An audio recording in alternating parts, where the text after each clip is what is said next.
जैसे कि आप सभी को इंतजार था, मंडी निरीक्षक और मंडी उप निरीक्षक के पद व्यापम द्वारा निकाल दिए गए हैं। यहाँ से आपका नई वैकेंसियों का शुरुआत हो चुका है। आप लोग तैयारी करते रहिए। तो चलिए हम लोग इस वीडियो में देखते हैं कि इस वैकेंसी में कितने पद निकाले गए हैं और क्या क्या सिलेबस हो सकता है और क्या क्या आपके सिलेबस के अंतर्गत आ सकता है। तो शुरुआत करते हैं। हम लोग जानते हैं कि ये फॉर्म कब से भराना स्टार्ट होगा और इसका परीक्षा तिथि कब होगा और आपका इसका सिलेबस क्या क्या होगा। तो पहले शुरुआत करते हैं परीक्षा तिथि से। तो परीक्षा तिथि की बात की जाए तो परीक्षा तिथि कब है, तो 29 अप्रैल 2021 को इसका पेपर होगा। लगभग आज से 1 मंथ बाद इसका पेपर होना है। और फॉर्म भराने का तिथि क्या है, तो फॉर्म भराना स्टार्ट होगा आपका 18 मार्च 2021 से। ठीक, गुरुवार को ही इसका फॉर्म भराना स्टार्ट होगा और गुरुवार को ही इसका पेपर है। इसका फॉर्म भराने का लास्ट डेट कब है, तो 4 अप्रैल 2021 को इसका लास्ट डेट है। और इसमें त्रुटि सुधार वगैरह कब से कब तक होगा, तो त्रुटि सुधार होगा 5 तारीख से आपका 9 तारीख तक इसका त्रुटि सुधार हो सकता है। अगर फॉर्म में कोई गलती है तो 5 से 9 के बीच में इसका सुधार हो सकता है। ठीक, प्रवेश पत्र कब आएगा, तो प्रवेश पत्र आपका 19/4/2021 को रिलीज किया जाएगा।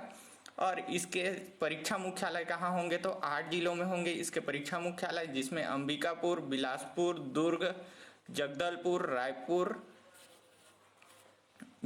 रायपुर, कांकेर, रायगढ़ और दंतेवाड़ा है। ठीक, इन सभी जगहों पे इसके क्या होंगे, परीक्षा मुख्यालय होंगे। अब बात करते हैं कितने रिक्त पद हैं और कौन कौन से श्रेणी के लिए ये आरक्षित हैं। और तो पहला जो पद है वो है मंडी निरीक्षक का, और मंडी निरीक्षक का अनारक्षित 9 पद हैं। ठीक, अनारक्षित में कितने हैं, तो 9 पद हैं। 9 पद में से आपके महिलाओं के लिए 3 आरक्षित हैं और भूतपूर्व सैनिक के लिए 1 आरक्षित है। इसी प्रकार से अनुसूचित जनजाति के लिए 7 पद हैं। 7 पद में 2 महिलाओं के लिए आरक्षित हैं और 1 भूतपूर्व सैनिक के लिए हैं। इसी प्रकार से अन्य पिछड़ा वर्ग की बात की जाए तो अन्य पिछड़ा वर्ग में 3 पद हैं, इसमें से 1 महिला हेतु आरक्षित है।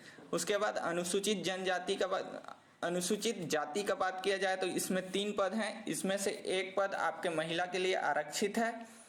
तो इस प्रकार से कुल 22 पद हैं।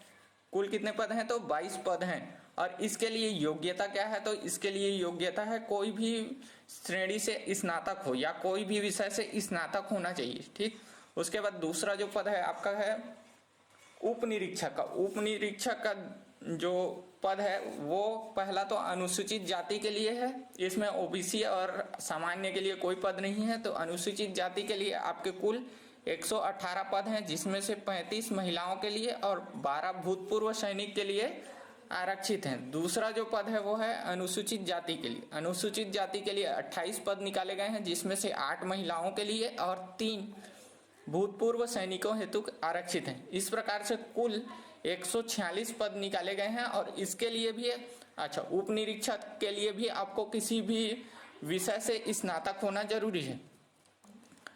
अब बात कर लेते हैं इसके सिलेबस की। तो सिलेबस में कुल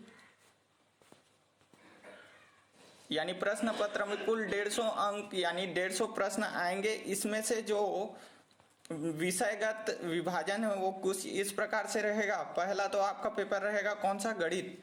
गणित में आपको 30 प्रश्न दिखेंगे और ये 30 अंक के रहेंगे। ठीक, उसके बाद आता है सामान्य ज्ञान। सामान्य ज्ञान में आपके 20 प्रश्न रहेंगे और ये होंगे 20 अंक के।